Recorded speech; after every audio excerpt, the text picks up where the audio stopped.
एक महत्वपूर्ण कानूनी घटनाक्रम में फरीदाबाद की जिला अदालत ने मशहूर मोटिवेशनल स्पीकर विवेक बिंद्रा द्वारा दायर मानहानि याचिका पर दूसरे मशहूर मोटिवेशनल स्पीकर संदीप माहेश्वरी को समन भेजा। जाने माने और बेहद प्रसिद्ध मोटिवेशनल स्पीकर और यूट्यूबर डॉक्टर विवेक बिंद्रा द्वारा एक अन्य यूट्यूबर, मोटिवेशनल स्पीकर और एंटरप्रेन्योरशिप के क्षेत्र में ख्याति प्राप्त संदीप माहेश्वरी के खिलाफ दायर आपराधिक मानहानि मामले में याचिका पर सुनवाई करते हुए फरीदाबाद के जिला न्यायालय ने संदीप माहेश्वरी को आईपीसी की धारा 500 के अंतर्गत समन जारी कर कोर्ट में हाजिर होने को कहा। डॉक्टर विवेक बिंद्रा एक जाने माने और अंतर्राष्ट्रीय स्तर के प्रसिद्धि प्राप्त मोटिवेशनल स्पीकर हैं और अपनी कंपनी बड़ा बिजनेस प्राइवेट लिमिटेड के चीफ एग्जीक्यूटिव ऑफिसर यानी कि मुख्य कार्यकारी अधिकारी हैं, जिन्होंने संदीप माहेश्वरी के खिलाफ उनकी प्रतिष्ठा को धूमिल करने के उद्देश्य से झूठे और आपत्तिजनक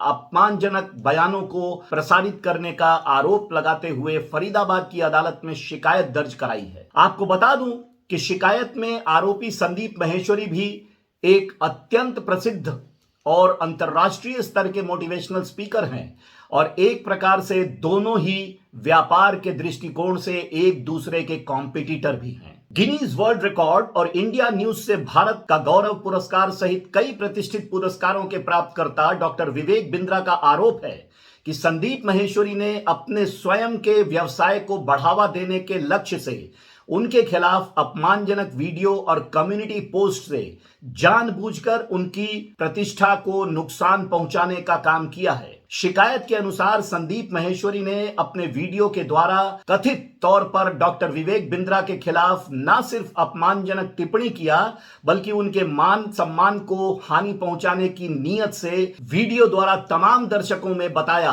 कि विवेक बिंद्रा घोटालों और धोखाधड़ी जैसी गतिविधियों में भी लिप्त हैं। डॉक्टर विवेक बिंद्रा ने शिकायत में बताया कि संदीप माहेश्वरी के इन गलत बयानों से न केवल उनकी प्रतिष्ठा को गंभीर नुकसान पहुंचा बल्कि इससे प्रभावित होकर उनकी कंपनी से कई कर्मचारियों ने इस्तीफा दे दिया, जिसके फलस्वरूप उनकी कंपनी बड़ा बिजनेस प्राइवेट लिमिटेड को जबरदस्त झटका लगा और काफी नुकसान हुआ। शिकायत पर गौर करते हुए अदालत ने 5 मार्च 2024 को अपने आदेश में कहा कि प्रथम दृष्टया ऐसा लगता है कि संदीप माहेश्वरी द्वारा यूट्यूब पर साझा की गई सामग्री से शिकायतकर्ता डॉक्टर विवेक बिंद्रा की छवि को नुकसान पहुंचा है। अदालत ने यह भी पाया कि ऐसे वीडियो और कम्युनिटी पोस्टों से विवेक बिंद्रा की छवि जनता की नजर में खराब हुई है और इसलिए अदालत ने माना कि शिकायत में मानहानि से संबंधित ऐसे तथ्य और तत्व मौजूद हैं जो भारतीय दंड संहिता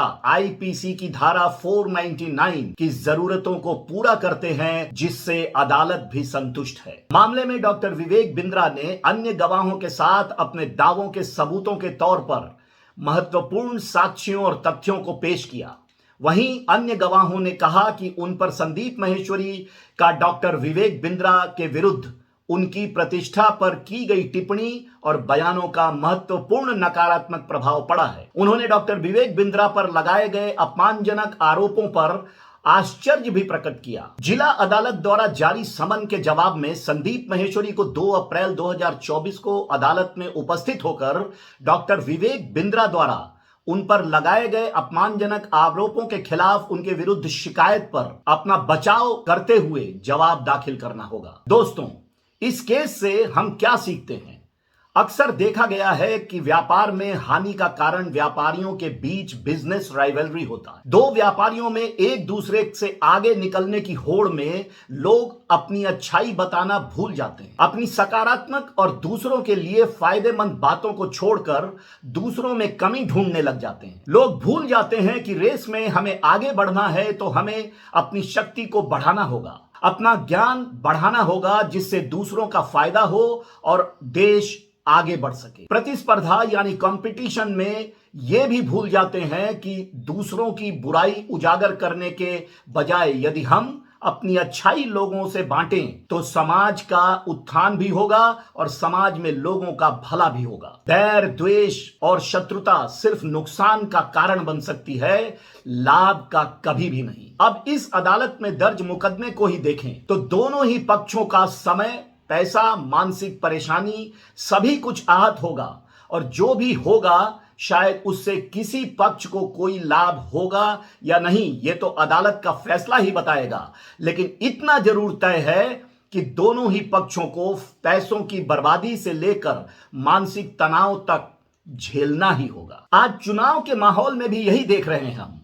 चुनाव लड़ रहे नेता अपनी अच्छाई बताने की जगह दूसरे उम्मीदवारों की बुराई बताने में व्यस्त रहते हैं। खुद के द्वारा किए गए कामों का लेखा जोखा देने के बजाय दूसरों द्वारा क्या नहीं किया गया उसे मुद्दा बनाकर गिनवाने में लग जाते हैं। उदाहरण के लिए, जब पिछले दिनों दिल्ली में बाढ़ आया तब भाजपा सांसद मनोज तिवारी ने बाकायदे मीडिया को बयान दिया कि हर साल बाढ़ आने से पहले ही बचाव कार्य का इंतजाम कर लिया जाता था, राहत शिविर लग जाया करते थे, दवाइयों का इंतजाम हो जाया करता था, बाढ़ पीड़ितों के भोजन की व्यवस्था हो जाया करती थी। पर इस वर्ष अरविंद केजरीवाल ने कुछ नहीं किया। फ्लड और इरिगेशन डिपार्टमेंट से हर साल जून के लास्ट या जुलाई के फर्स्ट वीक में आने वाले बाढ़ के लिए सड़कों पे टेंट लग जाते हैं, खाने की व्यवस्था होती है, दवाइयाँ होती हैं। फर्स्ट टाइम दिल्ली में ये व्यवस्था नहीं की गई है। और अब जब कालिख पुती है अरविंद केजरीवाल जी के चेहरे पे, तो वो चिट्ठी लिख रहे हैं अमित शाह जी को। अरविंद केजरीवाल जी, आप दिल्ली को नहीं जानते हो क्या? अचानक से हड़प लिए हो क्या? दिल्ली में हर साल जून जुलाई में बाढ़ आता है अरविंद केजरीवाल जी। उसके लिए फ्लड इरिगेशन व्यवस्था टेंट लगाता है, दवाइयाँ लाता है, अनाज लाता है, खाना खिलाता है। आपने नहीं किया। और जब बाढ़ आ गया तब आप चिट्ठी लिखेंगे कभी अमित शाह जी को, कभी आप लिखेंगे कि हथनी कुंड का पानी तेज छूट रहा है। यहां बड़ा सवाल यह है कि यदि यह मान भी लिया जाए कि आम आदमी की सरकार ने दिल्ली को बाढ़ से बचाव के लिए कुछ भी नहीं किया, तो क्या बतौर दिल्ली के लोकसभा सांसद मनोज तिवारी आप अपनी जिम्मेदारी से पल्ला झाड़ सकते हैं? मनोज तिवारी भी तो लोकसभा के चुने हुए सांसद हैं, वो भी दिल्ली से। उनका क्षेत्र और दायरा भी बहुत बड़ा है। कम से कम 2019 से सांसद के पद पर प्रतिष्ठित भी हैं। बतौर सांसद मनोज तिवारी जी का क्षेत्र, उनकी शक्तियां, जिम्मेदारियां और दायरा बड़ा भी है। तो प्रश्न यह उठता है कि चलो मान लें कि अरविंद केजरीवाल की सरकार ने अपना फर्ज और जिम्मेदारी सही तरीके से नहीं निभाया, जनता को किए गए वायदों से वादा खिलाफी भी किया, लेकिन बतौर सांसद क्या मनोज तिवारी ने जनता को विश्वास नहीं दिलाया था कि जीतकर जनता का भलाई करेंगे? दिल्ली में तो सरकार की असल कमान भी उपराज्यपाल के पास है, जो केंद्र को जवाबदेह है। इसलिए यहां बड़ा सवाल यह है कि जब सांसद मनोज तिवारी ने देखा कि दिल्ली के मुख्यमंत्री अरविंद केजरीवाल बाढ़ के प्रकोप से दिल्ली की जनता को बचाने के लिए कुछ नहीं कर रहे, तो क्या मनोज तिवारी का कर्तव्य नहीं था कि वे दिल्ली के उपराज्यपाल से मिलकर तत्काल सारी व्यवस्था करवाकर दिल्ली की जनता को इस परेशानी से बचा लेते? आखिर उनकी भी तो कोई जवाबदेही और जिम्मेदारी है जनता के प्रति।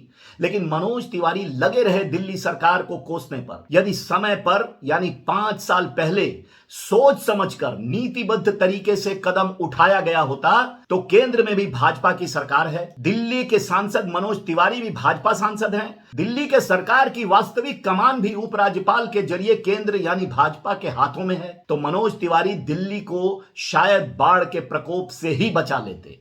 लेकिन दूसरे की बुराई और आलोचना करके लोग समझते हैं कि अपना कर्तव्य पूरा कर लिए।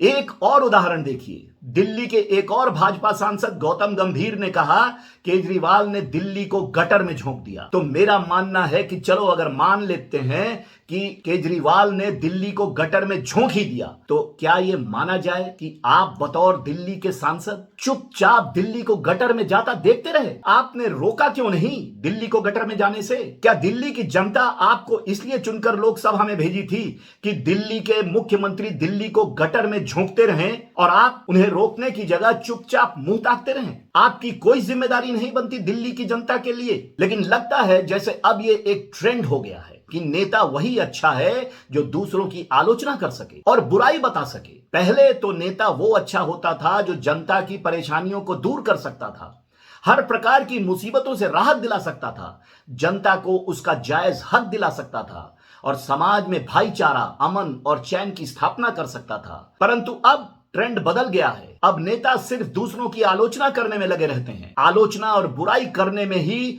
अपना प्लस पॉइंट मानते हैं। लोगों के काम से उन्हें जैसे कोई मतलब ही नहीं। बहरहाल इस मसले पर कभी और अलग से वीडियो बनाकर आपसे चर्चा करेंगे। अभी तो मैंने सिर्फ उदाहरण ही दिया है कैसे लोग दूसरों की बुराई करने में लगे रहते हैं और कैसे यही बुराई और आलोचना कई बार मुसीबत का सबब बन जाता है। इसलिए दूसरों की बुराई करना छोड़कर यदि भगवान ने आपको मौका दिया है तो कुछ ऐसा कर जाइए जिससे लोगों का, समाज का, देश का, सबका भला हो सके और देश हमारा वास्तविक रूप से विकास कर सके। इसलिए दोस्तों मेरा सुझाव है कि आप अपना काम ईमानदारी और वफादारी से करें और दूसरों से शत्रुता करने या दूसरों पर टिप्पणी करने से बचें। इससे खुद को भी नुकसान हो सकता है। नमस्कार।